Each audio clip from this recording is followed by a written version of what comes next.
मानसिक स्वास्थ्य आप लोगों को पढ़ना है, एक पूरा यूनिट पढ़ना है। मानसिक स्वास्थ्य क्या है, मानसिक स्वास्थ्य को प्रभावित करने वाले कारक कौन से हैं, वातावरण और संस्कृति किस रूप से मानसिक स्वास्थ्य को प्रभावित करता है।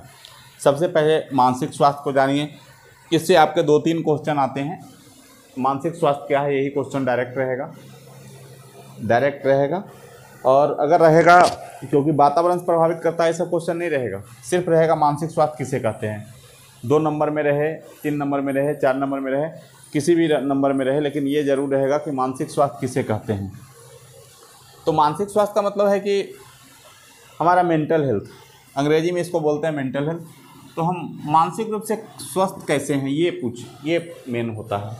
तो मानसिक रूप से स्वस्थ कैसे हैं, इसे जानना ज़रूरी है।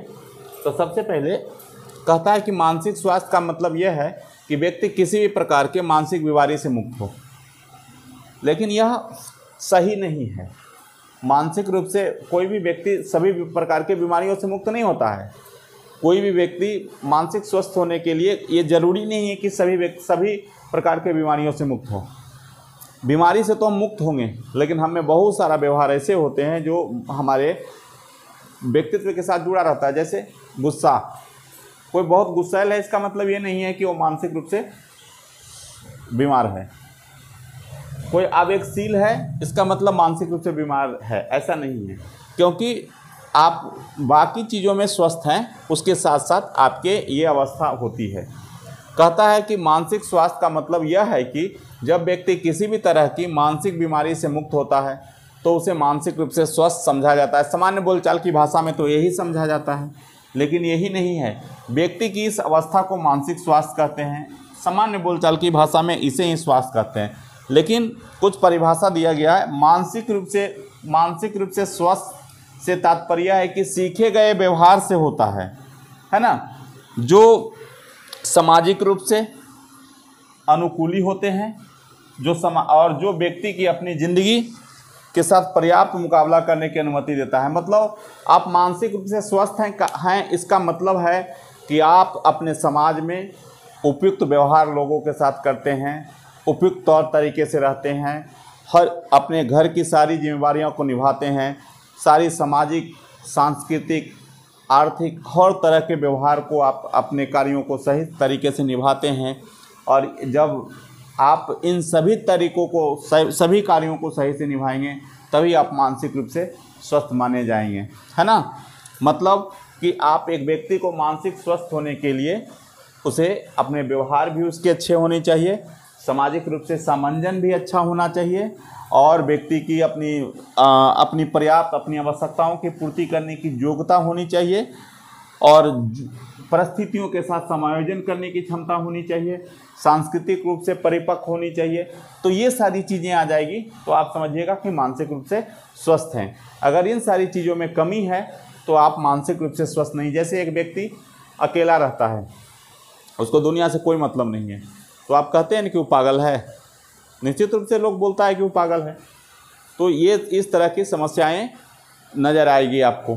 तो मानसिक स्वस्थ होने के लिए क्या चाहिए, केवल और केवल मानसिक बीमारियों से मुक्त नहीं चाहिए, केवल और केवल मानसिक बीमारियों से मुक्त ही नहीं, बल्कि समाज में उसकी समायोजन अच्छा होना चाहिए, सामाजिक सांस्कृतिक अभिव्यक्ति अच्छी होनी चाहिए, और अपने जीवन बसर करने में इंडिपेंडेंट होना चाहिए। उसी व्यक्ति को हम बोलेंगे कि मानसिक रूप से स्वस्थ है। आपसे पूछा जाएगा मानसिक स्वास्थ्य क्या है, तो मानसिक स्वास्थ्य का मतलब ये होता है कि मानसिक रोगों से मुक्त होना के साथ साथ वह अपने सभी जिम्मेवारियों को प्रभावीपूर्ण तरीके से निर्वहन करने योग्य होना, यही मानसिक स्वास्थ्य की परिभाषा हो सकता है। या आप ये भी लिख देंगे, काम चल जाएगा, चूँकि आपको पास होने से मतलब है। तो आप ये भी लिख सकते, मानसिक स्वास्थ्य का मतलब है जब व्यक्ति किसी भी प्रकार मानसिक बीमारी से मुक्त होता है और अपने जीवन की क्रियाओं को, जीवन के कार्यों को सही रूप से संचालित करता है, उसे हम मानसिक स्वास्थ्य कहेंगे, है ना, मेंटल हेल्थ कहेंगे। और तो ये तो हो जाएगा आसानी से। अब आते हैं, हम लोग बात करते हैं कि मानसिक स्वास्थ्य तो समझ में आ गया होगा कि किसे कहेंगे। अब बात करते हैं कि मानसिक स्वास्थ्य का 2 प्रभाव को आपके सिलेबस में पढ़ना है। कि इन दो चीज़ों का क्या प्रभाव होता है, वातावरण का प्रभाव और संस्कृति का क्या प्रभाव होता है। तो उस पर हम लोग आते हैं कि मानसिक स्वास्थ्य को क्या क्या चीज़ें प्रभावित करती है। और अगर ये आपको समझ में आ जाएगी तो आपको बहुत सारा चीज़ें क्लियर हो जाएगा मानसिक स्वास्थ्य के बारे में। अब मानसिक स्वास्थ्य के पहले दूसरी चीज़ें हैं तत्व। मानसिक स्वास्थ्य को बनाता कौन है? तो मानसिक स्वास्थ्य के तत्व क्या हैं, कौन कौन सी चीज़ें। मेंटल हेल्थ कौन कौन सी चीज़ों को मिलाकर बनता है? मेंटल हेल्थ है, उसके कंपोनेंट्स क्या हैं? मेंटल हेल्थ कंपोनेंट माने मेंटल हेल्थ, मानसिक स्वास्थ्य के तत्व क्या होंगे, मतलब कौन कौन सी चीज़ें सब मिल जाते हैं तो एक मानसिक स्वास्थ्य का निर्माण करता है ना, एक हेल्दी मानसिक स्वास्थ्य का निर्माण करता है। तो पहला होता है सामान्य वृद्धि और विकास। सामान्य वृद्धि एवं विकास। जब किसी भी व्यक्ति का सामान्य वृद्धि विकास होगा तो किसी भी प्रकार के उसके अंदर में भावना नहीं आएगी। अब दूसरा है अपने प्रति उचित अभिवृत्ति। अपने प्रति उचित अभिवृत्ति, आप अपने बारे में क्या सोचते हैं ये मायने रखता है आपके मेंटल हेल्थ सही होने के लिए। आपको पागल होने से बचाने में ये सब मदद करता है। तीसरा है भविष्य की चिंता, भविष्य की उन्मुखता।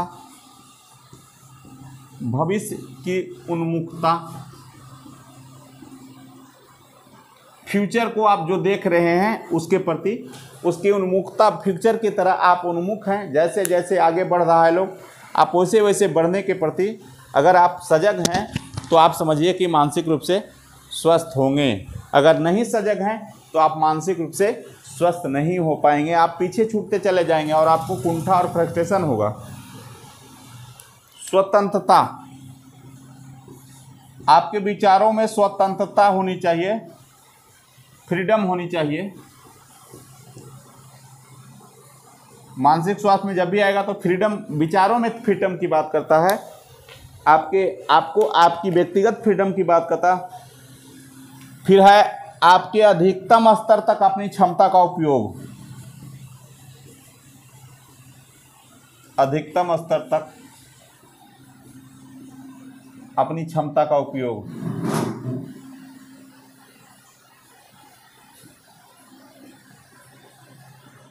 जब इसको हम डिस्क्राइब करेंगे तो आपको क्लियर हो जाएगा और इससे जो भी आएगा प्रश्न बन जाएगा। जीवन के प्रति समन्वित दृष्टिकोण, जीवन के प्रति समन्वित दृष्टिकोण। और भी पॉइंट्स हैं। सातवां आपके वास्तविकता का प्रतिक्षण,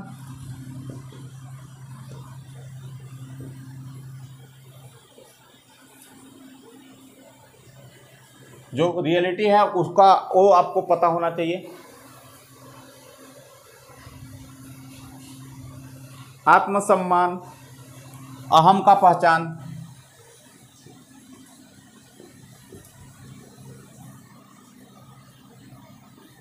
नौवां आत्मसम्मान है ना। 10 नंबर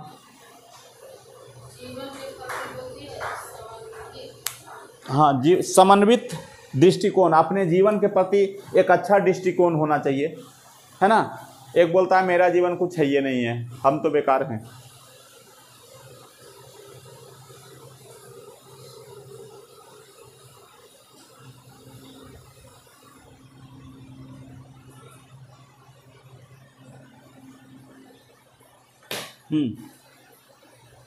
है ना।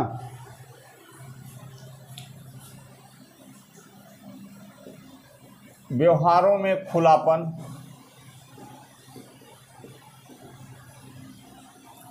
11वां, बहुत सारी चीज़ें हैं।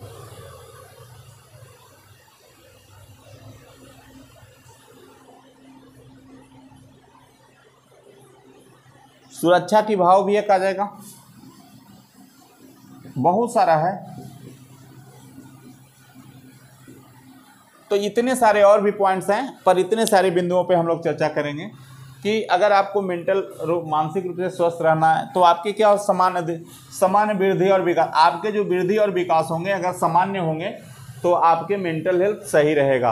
पर आपको लगता है कि हमारी वृद्धि विकास सामान्य नहीं है तो आप दूसरे से कुंठा से ग्रसित होते चले जाइएगा, हीन भावना आप में आते जाएगा और आप मानसिक रूप से स्वस्थ नहीं हो पाइएगा, पागलपन की ओर जाइएगा। अपने प्रति उचित अभिवृत्ति, खुद के प्रति एक पॉजिटिव सोच और सकारात्मक सोच होना जरूरी है, क्योंकि खुद के प्रति अगर आपका सकारात्मक सोच नहीं होगा तो भी आप परेशान होंगे, मानसिक रूप से परेशान होंगे। भविष्य की उन्मुखता, फ्यूचर देखने वाला होना चाहिए, जो फ्यूचर को भी देख पाता है अच्छे से, भविष्य में आगे बढ़ने की जिनमें जो होती है एबिलिटी, माने उसके प्रति इच्छा होती है, वैसे व्यक्ति भी मानसिक स्वास्थ्य के ये भी एक कारक है जो मानसिक स्वास्थ्य का निर्माण करता है। अब भविष्य के बारे में कुछ सोच ही नहीं रहे हैं, जो मिला खा गए, क्या होगा, कंगाली आ जाएगा, बाद में परेशानी आएगा, तो वहाँ पे आपकी समस्या आएंगे।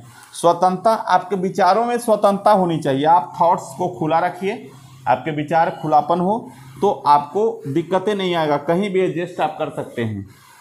अधिकतम स्तर तक अपनी क्षमता का उपयोग करना, आप में जितना उपयोग क्षमता है उस क्षमता का अधिकतम स्तर तक उपयोग करना, नहीं तो बहुत सारे क्या अभी तो कहेगा कि हम कर पाए, बाद में बोलेगा कि हम में बहुत क्षमता थी और हम कर नहीं पाए, और उस चीज़ को सोच सोच के व्यक्ति पागल हो जाएगा।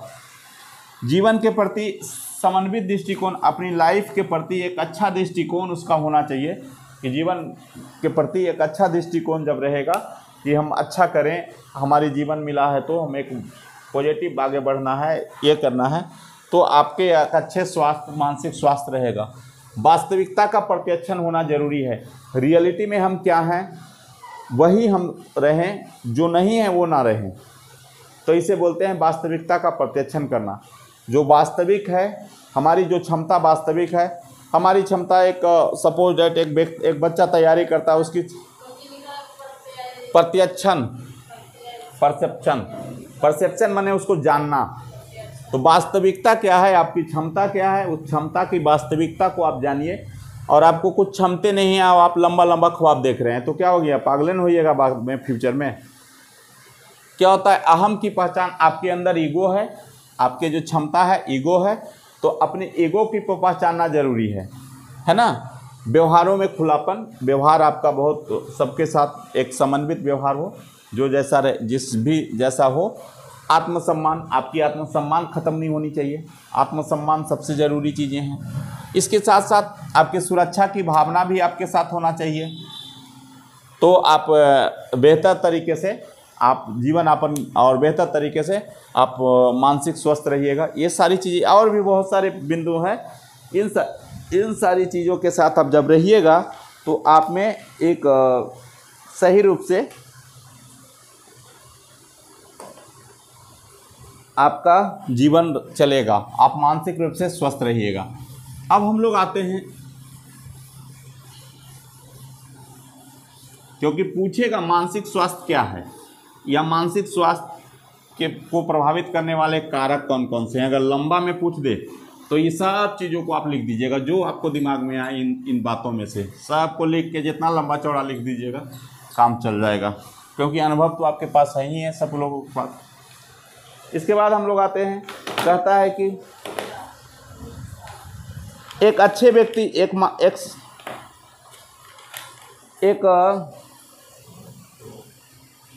एक स्वस्थ व्यक्ति की क्या विशेषता है। एक मानसिक रूप से स्वस्थ व्यक्ति की विशेषता,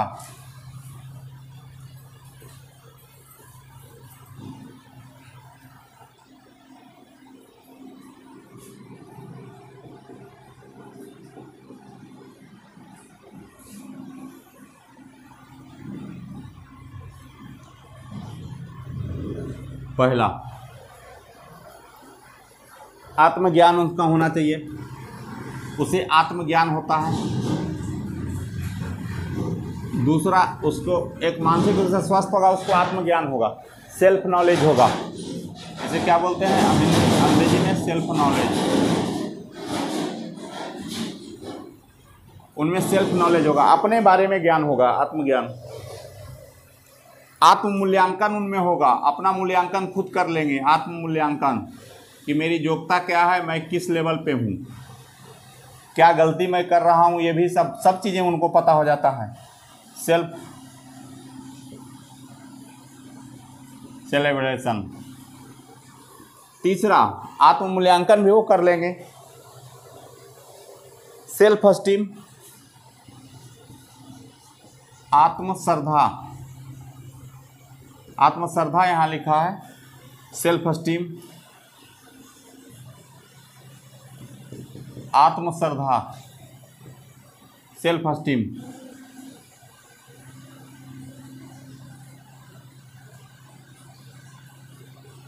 एस्टीम का मतलब होता है कि आप जिस लेवल पे पहुँचे हैं उस लेवल पे आपके आत्मसम्मान बचा रहे, आपके मान सम्मान रहे, इसे सेल्फ एस्टीम हम कहते हैं। कि हर कोई चाहता है कि सेल्फ एस्टीम हमारा पूरा हो, है ना, इसको प्राणानुभूति बोलते हैं। सुरक्षा की भाव होनी चाहिए, सुरक्षा की भाव।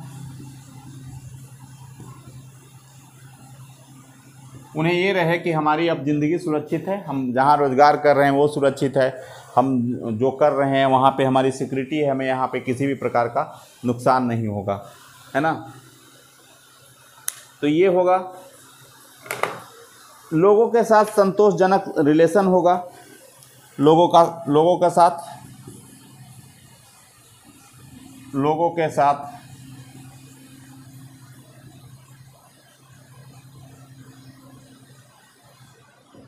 संतोषजनक संबंध,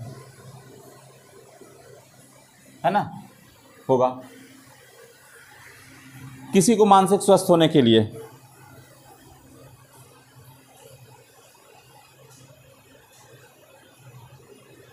तनाव और आवेगशीलता नहीं होगी, तनाव एवं आवेगशीलता।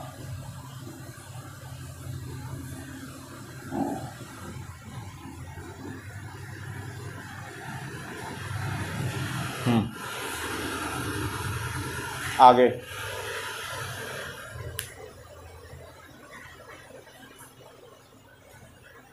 स्पष्ट जीवन लक्ष्य होगा, स्पष्ट जीवन लक्ष्य, जीवन का लक्ष्य एकदम स्पष्ट होगा कि हमें क्या बनना है, क्या करना है, मुझे कहाँ तक क्या करना है, स्पष्ट जीवन का लक्ष्य होगा, जीवन लक्ष्य। ये जो जिनमें भी ये होगा, एक स्वस्थ व्यक्ति में ये सब सारी चीज़ें पाई जाएगी कि जब मानसिक रूप से व्यक्ति स्वस्थ होगा तो उनका आत्मज्ञान होगा, आत्म मूल्यांकन, खुद का मूल्यांकन करने की योग्यता क्षमता होगी, सेल्फ एस्टीम, आत्म स्वाभिमान होगा, सुरक्षा की भावना होनी चाहिए, उनमें सुरक्षा लगेगा कि हम सुरक्षित हैं, लोगों के साथ संतोषजनक संबंध होंगे उनके, तनाव और आवेगशीलता नहीं होगी, और स्पष्ट जीवन लक्ष्य होगा, जीवन के लक्ष्य उनके स्पष्ट होंगे, अभी बार बार उनके जीवन के लक्ष्य बदलते नहीं रहेंगे। तो ये व्यक्ति एक मानसिक स्वस्थ व्यक्ति के लक्षण होंगे। कोई भी मानसिक स्वस्थ व्यक्ति में ये सब गुण होना जरूरी है।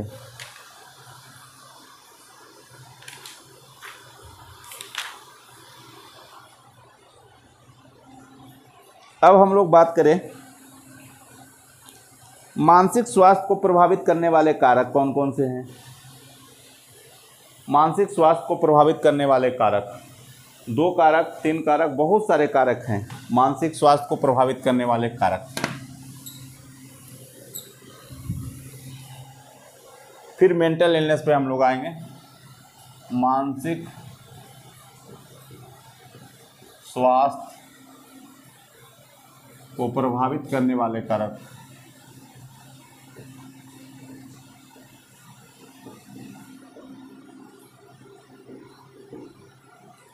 मानसिक स्वास्थ्य को प्रभावित करने वाले कारक कौन कौन सी ऐसी फैक्टर्स हैं जो आपके मानसिक स्वास्थ्य को प्रभावित करता है, जो लोगों की मानसिक स्वास्थ्य को प्रभावित करता है, उन सभी कारकों के बारे में हम लोग अब देखेंगे। होता क्या है, क्योंकि अगर कोई मानसिक स्वास्थ्य क्या है इसमें लंबा अगर आ जाए या 5 नंबर का आया, आपको इतना इसलिए बताने का मकसद क्या है कि कुछ भी याद रहेगा लिख देंगे नहीं, इतना इसीलिए। तो क्या कारक है मानसिक, तो पहला है स्वास्थ्य, आपके स्वास्थ्य कितना अच्छा है उस पर निर्भर करता है। मानसिक स्वास्थ्य, आपके फिजिकल हेल्थ, शारीरिक स्वास्थ्य, इसको लिख दीजिए, इसको लिखिए शारीरिक स्वास्थ्य। आप शारीरिक रूप से स्वस्थ रहिएगा तभी मानसिक रूप से स्वस्थ रहिएगा। शारीरिक स्वास्थ्य, तो आपके शारीरिक रूप से जितना स्वस्थ रहिएगा तभी मानसिक रूप से स्वस्थ रहिएगा। शारीरिक रूप से बहुत सारे रोगों से आप पीड़ित रहिएगा तो आप में क्या होगा, चिड़चिड़ापन आ जाएगा, गुस्सा रहेगा, ये सब व्यवहार आ जाएगा। दूसरा है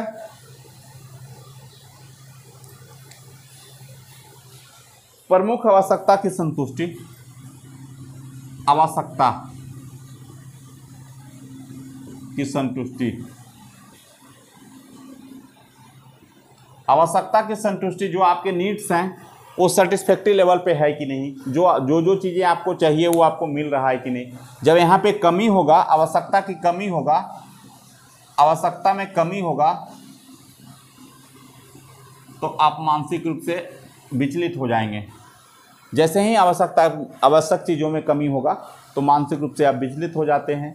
बहुत सारे लोग मानसिक रोगी हो जाते हैं।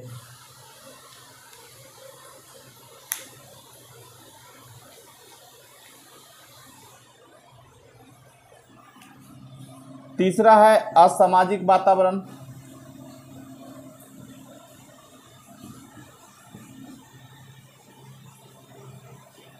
आपके असामाजिक वातावरण होंगे तो भी आपके मानसिक स्वास्थ्य को प्रभावित करेगा। और भी हैं,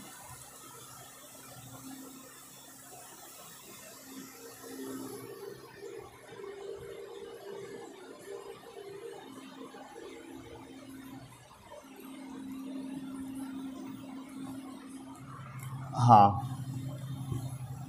चौथा होगा बचपन में अगर शोषण हुआ हो किसी बच्चा का, बचपन के शोषण, कमी, वंचन, तो ये जब होगा तो भी कहीं न कहीं आपके मानसिक स्वास्थ्य को प्रभावित करेगा, मेंटल इलनेस की ओर जाएगा। 5वां, सामाजिक रूप से आप एकीकृत हो जाएंगे तो सामाजिक रूप से अकेला हो जाएंगे,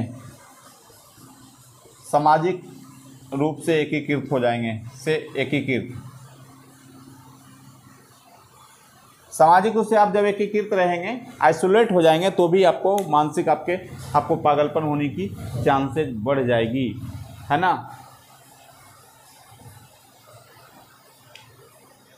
कभी कभी मानसिक रूप से पागल इसलिए हो जाता है क्योंकि निकट संबंधी का छूट जाना, निकट संबंधी का छूट जाना, बिछड़ जाना या मृत्यु हो जाना, जो भी चीज़ें हैं, इस कंडीशन में भी मानसिक रूप से मानसिक रोगी हो जाता है ना। इसके बाद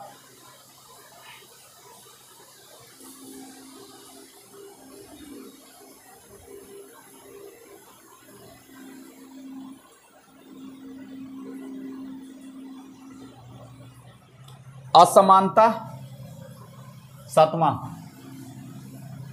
असमानता,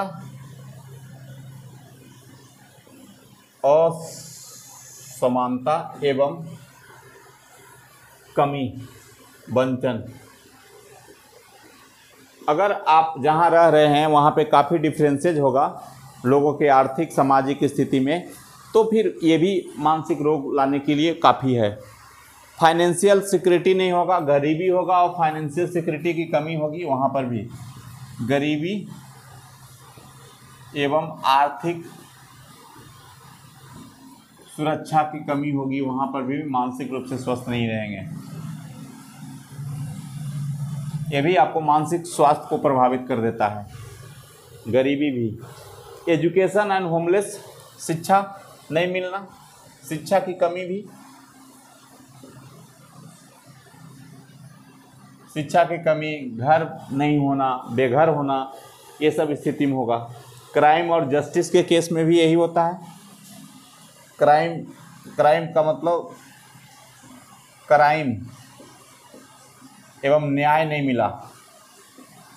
क्राइम और न्याय भी रिस्पॉन्सिबल है। क्राइम हुआ उसके साथ और न्याय नहीं मिला तो आदमी विचलित हो जाता है, मानसिक रूप से अस्वस्थ हो जाता है। तो ये सारे कारक हैं जो आपको मानसिक रूप से, मानसिक स्वास्थ्य को प्रभावित करता है। आपको पागल होने में इन सारी चीज़ों का बड़ा योगदान होता है, क्योंकि DCBR वाले जो कोर्स रिहेबिलिटेशन में करते हैं तो हमें इन्हीं फैक्टर्स को जानना है, बाकी हमें उसके मेडिकल एस्पेक्ट को नहीं जानना है, हमको केवल सामाजिक पहलू को जानना है। तो सामाजिक पहलू, ये सारे पहलू हैं जो किसी भी व्यक्ति को मानसिक रोगी होने के लिए रोल निभाता है। सांस्कृतिक पहलू भी इसी में जुड़ जाएगा। ये सभी सामाजिक और सांस्कृतिक पहलू है जो आपके मानसिक रोगी होने में रोल निभाता है ना। इसमें इतना ही जानना था। अब बात आती है कि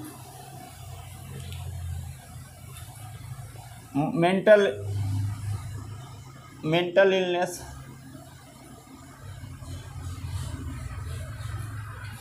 क्या है, मानसिक रोग क्या है, मानसिक रोग क्या है। तो मानसिक रोग क्या है, जब हम लोग अपने व्यवहारों में विकृति पाया जाता है तो उस कंडीशन को हम लोग मानसिक रोग कहते हैं। जब हम लोगों के व्यवहारों में विकृति पाया जाता है, डिविएशन हो जाता है, तो उस परिस्थिति को मानसिक रोग कहते हैं। मेंटल इलनेस, मानसिक रोग, SS, मानसिक रोग। अगर आपको आ जाए मानसिक रोग क्या है, क्योंकि पढ़ना है, PWD एक्ट में भी है, नए एक्ट में भी है, सब एक्ट में है, तो इसको जानना जरूरी है।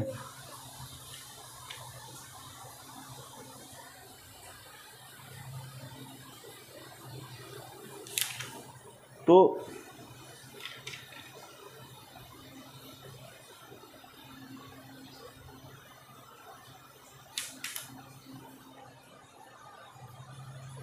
समझे।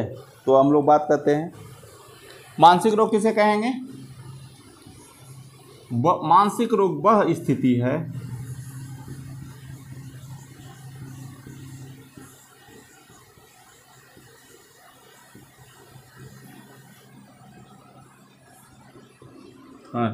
मानसिक रोग वह स्थिति है जिसमें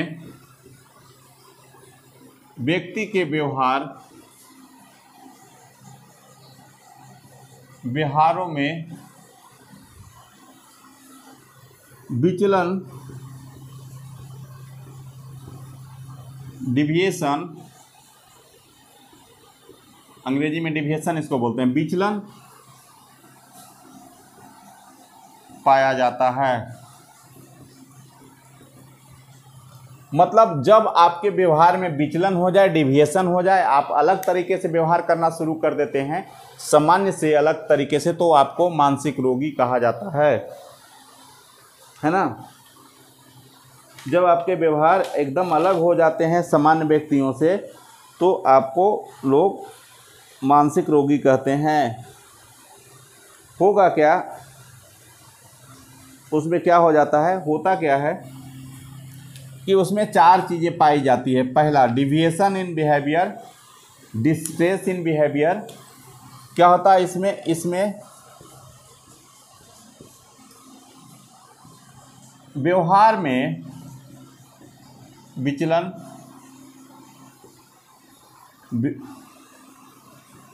व्यवहार में तनाव,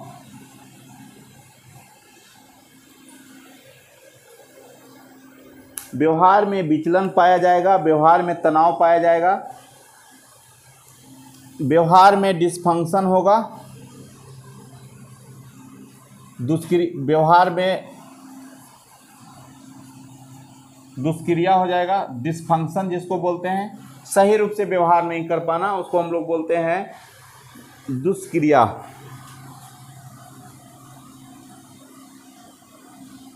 व्यवहार में दुष्क्रिया हो जाना, व्यवहार सही से नहीं कर पाना, और अप्रत्याशा होना, व्यवहार में अप्रत्याशा होना, व्यवहार में अप्रत्याशा होना, अनएक्सपेक्टेडनेस हो जाना व्यवहार में।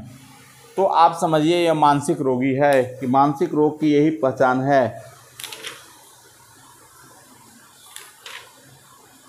है ना। इसके साथ साथ कुछ और होता है, इनमें क्या होगा, एंटी सोशल बिहेवियर हो जाएगा, एंटी सोशल, असामाजिक व्यवहार पाया जाएगा, असामाजिक व्यवहार पाया जाएगा। जब मानसिक रोगी होंगे तो इनमें असामाजिक व्यवहार, मानसिक असंतुलन, मानसिक असंतुलन, मानसिक असंतुलन, सूझ, अपर्याप्त समायोजन,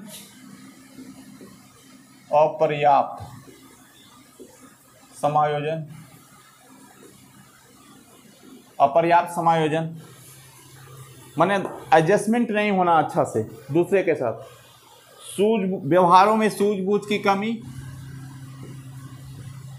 व्यवहारों में सूझबूझ की कमी, सूझबूझ,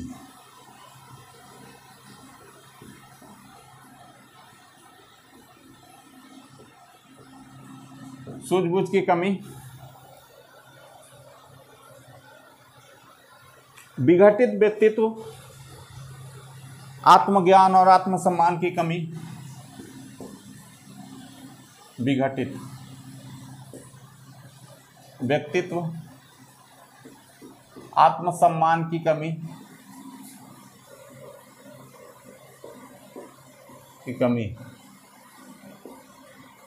ये सब पाया जाएगा तो मानसिक रोगी उसे मानसिक रोगी कहेंगे। ये जितनी चीज़ें हैं अगर व्यक्ति में पाया जाएगा तो उसे मानसिक रोगी कहेंगे। और भी चीज़ें हैं पर मोटा मोटी तौर पे इन्हें ही मानसिक रोगी कहेंगे। अब होता है मानसिक रोग, आप लोग यहाँ दो चीज़ें आया है, एक प्रश्न पूछा गया है एक साल DCBR में कि हेलुसिनेशन क्या है, डिल्यूजन क्या है। तो मानसिक रोग जो होता है वो दो तरह के होते हैं, ये तो हो गया। अब मानसिक रोग दो तरह के होते हैं। मेंटल इलनेस का हम दो टाइप्स बताते हैं। हम लोगों का जो टाइप्स पढ़ना है उस पर बात कर लें। बस छोटा सा क्वेश्चन पूछा था, हेलुसिनेशन क्या है, डिल्यूजन क्या है, तो इसे देखिए। तो मानसिक जैसे ही इसको पढ़िएगा तो इससे थोड़ी सी डेप्थ में जाके क्वेश्चन किया है DCBR में कि अब मानसिक रोग के प्रकार, मानसिक जो रोग होते हैं जिसको हम लोग केवल जान सकते हैं, बड़े डॉक्टर लोग अलग चीज़ देखेंगे, रोग के प्रकार तो उन लोग भी यही देखेगा। पहला होता है जिसको साइकोसिस बोलते हैं,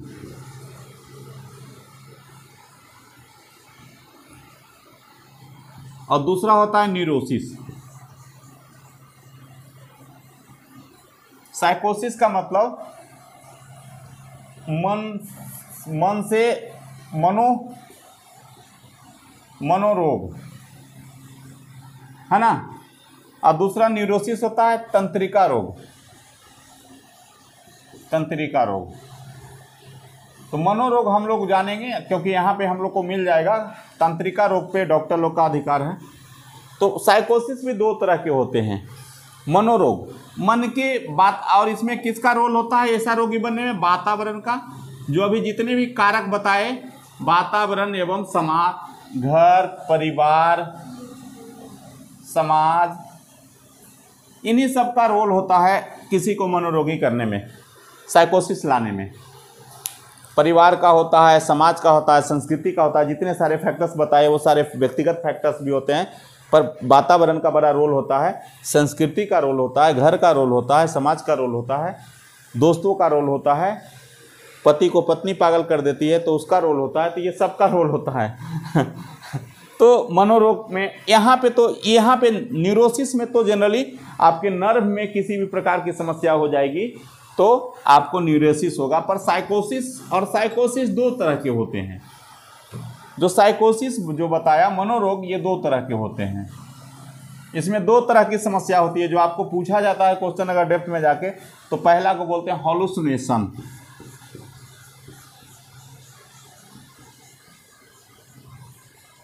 विभ्रम, नाम सुने हैं? विभ्रम। हॉलुसिनेशन को क्या बोलते हैं? विभ्रम। हॉलुसिनेशन और डिल्यूजन। दूसरा को बोलेंगे, हॉलुसिनेशन के बाद दूसरा हो जाता है जो डिल्यूजन हो जाता है। अब हॉलुसिनेशन क्या होता है, जिसको देखिए,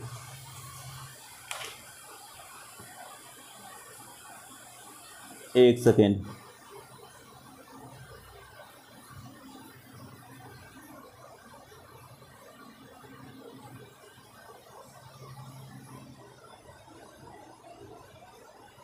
हॉलुसिनेशन एंड डिल्यूजन, ये तो है।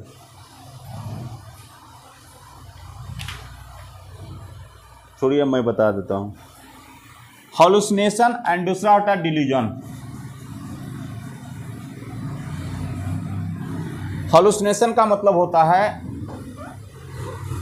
आपके यही पूछा था हॉलुसिनेशन क्या है, प्रश्न पूछा था, और डिल्यूजन क्या है। तो हॉलुसिनेशन का मतलब होता है साउंड से होता है, इसका रिलेशन साउंड से होता है।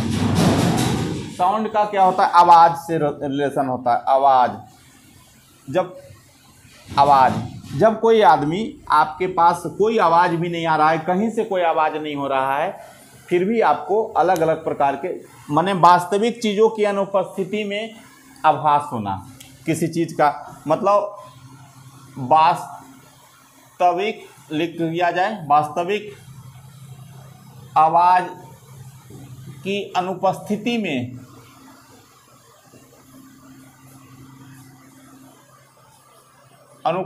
में उसे आवाज़ का आभास होना, आवाज़ का आभास होना, है ना। मान लिया वहाँ पे कोई आवाज़ नहीं हो रहा है, पर उसको बोलेगा मेरा कान में देखो बज रहा है, यहाँ पे देखो आया भूत आया, उसका देखो पैर में बज रहा है, झुमका बज रहा है पैर का, ये सब चीज़ें आवाज़ आएगा, मतलब हॉलुसिनेशन, है ना। विभ्रम, इसको क्या बोलेंगे? विभ्रम, है ना। तो विभ्रम हो जाना।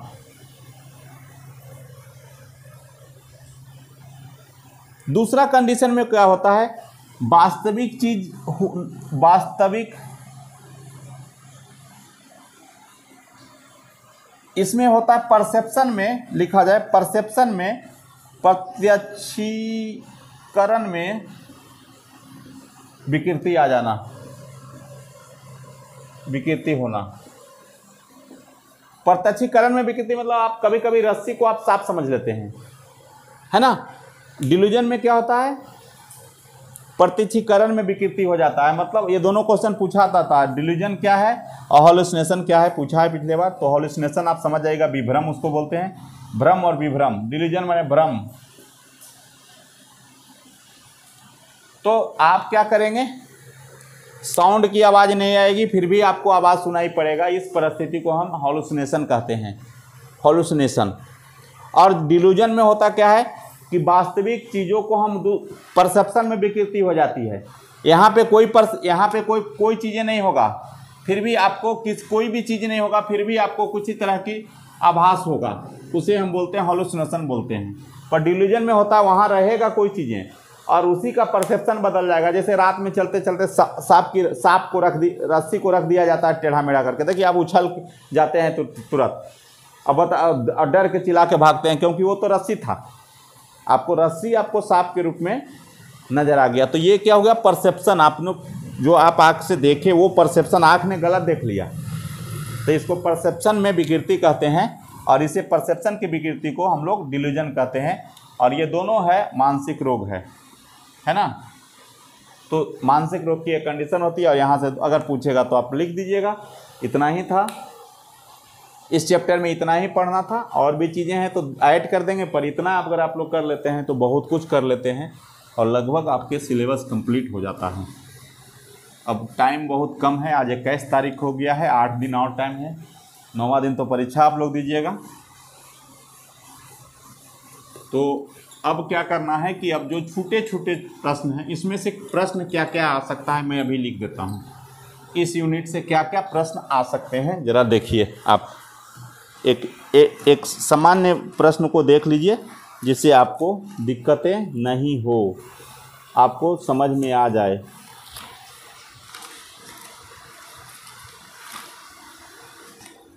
प्रश्न हम रखे थे कहीं, हाँ देखिए इस यूनिट से क्या क्या प्रश्न अभी तक पूछे गए हैं और पूछे जाएंगे, या नहीं भी जाएं कोई दिक्कत नहीं। कहाँ गया, भूल गया। हाँ, इसमें से एक प्रश्न, इसमें से जो प्रश्न पूछे गए हैं अभी तक पूछा गया है, जो लिख देते हैं मानसिक, शुरू से आ जाते हैं प्रश्न, देख लीजिएगा। HIV का फुल फॉर्म पूछा गया है ना। RCI का फुल फॉर्म पूछा गया है, आपको MHRD का फुल फॉर्म पूछा गया है। चूँकि इसमें एब्रीविएशन बहुत कम आएगा ना, इसलिए ऐसा पूछ देता है। BAKT का फुल फॉर्म पूछा गया है, ADHD का फुल फॉर्म पूछा गया है। अगर ये पूछा जाए ADHD क्या है, तो यह भी एक विकृति है। अटेंशन, इसका फुल फॉर्म होता है attention deficit hyper active disorder, इसमें सब लिखा हुआ है डिजॉर्डर। ध्यान, अवधान कमी, अति चंचलता, विकृति, हिंदी में बोलेंगे। अब इसी से अगर ऐसा क्वेश्चन आ जाए ADHD क्या है, तो आप लिख दीजिएगा कि उनके अवधान में कमी होता है, किसी पार्टिकुलर चीज़ पे, किसी खास चीज़ पे ध्यान ज़्यादा देर तक केंद्रित नहीं कर पाता वो बच्चा, कभी इधर कभी इधर कभी इधर, उसका हर सेकेंड ध्यान बदलते रहता है, इसलिए वो पढ़ नहीं पाता है। हाइपर एक्टिव है, इधर उधर भागते रहता है, एक जगह अति चंचल है, एक जगह वो बैठ नहीं सकता, एक जगह ध्यान नहीं कर सकता। तो इस तरह के जो बच्चे पाए जाते हैं उसे हाइपर एक्टिव डिजॉर्डर ADHD कहते हैं। बस इसी से आंसर लिख देना है, उदाहरण देके। VAKT visual, auditory, kinesthetic, tactile, है ना। ये आपके फुल फॉर्म है, मतलब दृश्य, श्रव्य, काइनेस्थेटिक, टेक्टाइल, टच। ये अप्रोच है टीचिंग का, कहता है कि हम मल्टी सेंसरी अप्रोच इसको बोलते हैं। बहुसंवेदी उपागम, बहुसंवेदी शिक्षण उपागम, मतलब एक सिखाने का तरीका है। जिन बच्चों में विकलांगता होती है उन बच्चों में सिखाने की तरीका। MHRD ministry of human resource development, RCI rehabilitation council of India, और ये सब जानते ही हैं। फिर पूछा गया है, प्रश्न पूछा गया, अधिगम अक्षमता क्या है, ये बता दिए हैं कल। अक्षमता क्या है, ये सब पूछा जाएगा, ऐसे ही क्वेश्चन पूछ देगा, ज़्यादा नहीं पूछेगा। अवसाद, डिप्रेशन क्या है, दूसरा डिप्रेशन। अवसाद क्या है, देखो आ गया अवसाद, हार्ड क्वेश्चन है, इसको हम बता देंगे। आत्महत्या की प्रवृत्ति को परिभाषित कीजिए, ये सभी पर पूछना है। आत्महत्या की प्रवृत्ति को परिभाषित करें, बताते हैं। ये हार्ड है क्वेश्चन है। मद्यपान क्या है, इसमें सब पढ़ना है। मद्यपान क्या है, मतलब आप अल्कोहल जो लेते हैं उसे क्या मद्यपान कहते हैं। अल्कोहलिज्म क्या कहते हैं, जब ज़रूरत से ज़्यादा अल्कोहल लेते हैं जिसके कारण उनके शारीरिक समस्या होती है और उसे हम मद्यपान कहते हैं। ज़रूरत से ज़्यादा अल्कोहल लेना, अल्कोहल का आदी हो जाना ही मद्यपान कहलाता है, अल्कोहलिज्म कहलाता है। डेली डेली 2 पैक ले रहा था, अब 5 पैक पी के रोड पे पड़ा हुआ है तो मद्यपान हो गया, उसको अल्कोहलिज्म कहेंगे। फिर पूछा है मानसिक मंदता और मानसिक रोग में अंतर क्या है। बड़े शानदार, हम पहले भी बता चुके हैं मानसिक मंदता और मानसिक रोग। मानसिक मंदता एवं मानसिक रोग में अंतर। मानसिक रोग में अंतर क्या है, ये पहले भी पूछ चुका है। ऑटिज्म पूछा है, ऑटिज्म वाले बच्चे, ऑटिज्म बताए हैं, ऑटिज्म वाले बच्चे की गुण या विशेषता जो भी है। मानसिक स्वास्थ्य अधिनियम की मुख्य विशेषता, अब मानसिक स्वास्थ्य अधिनियम पढ़ाना पड़ेगा। मानसिक स्वास्थ्य अधिनियम 1987 का है। मानसिक स्वास्थ्य अधिनियम 1987 की बात करता है और कहा है कि टीबी से ग्रसित व्यक्तियों का मिर्गी, हाँ मिर्गी देखिए आ गया है, मिर्गी जो मैं आपको बताया था, मिर्गी भी पूछा गया है। मिर्गी से संबंधित समस्या निर्धारित औषधि का वर्णन करें। मिर्गी से संबंधित समस्या आपको यहाँ पूछा गया, अवयव एवं उसके औषधि। औषधि तो हम नहीं बताए हैं क्योंकि औषधि तो ज़रूरत नहीं थी, लेकिन यहाँ पूछ दिया है तो आप बता देंगे। 2-3 दवाइयाँ यूज होती, जो आपने उसका प्रिकॉशन बताए हैं उसी चीज़ को लिख दीजिएगा। और 2-3 दवाइयाँ, टेग्रिटॉल लिख दीजिएगा, फिनोबार्बिटॉल लिख दीजिएगा, ऐसे करके लिख दीजिएगा तो काम चल जाएगा। टीबी से ग्रसित का पुनर्वास कैसे करेंगे, और फिर मानसिक बीमारी क्या है, और मानसिक बीमारी के संस्था सेवा से क्या फ़ायदा, और ये सब है, यही सब पूछ। लर्निंग डिसेबिलिटी का डिटेल से टाइप्स ऑफ लर्निंग डिसेबिलिटी पूछा गया है, पहले भी बता चुके हैं आपको। और स्कूल और घर में मिर्गी आने पे आप क्या उपाय करेंगे, एकदम आपको ये सब चीज़ बता दिया गया है, ताकि आपको कैसा भी क्वेश्चन पूछेगा तो आप बना दीजिएगा इस पेपर में। और इस पेपर में ज़रूरत पड़ेगा तो हम और देखेंगे और कुछ वीडियो 1-2 को डालेंगे। तो इतना कर लीजिए, सबको अच्छे से समझ लीजिए। 2-3 बार आप अगर सुनिएगा तो याद हो जाएगा, क्योंकि उदाहरण आपके घर परिवार से जोड़ के दिया गया है। तो इतना करिए, फिर कंप्लीट करते हैं दूसरे पेपर।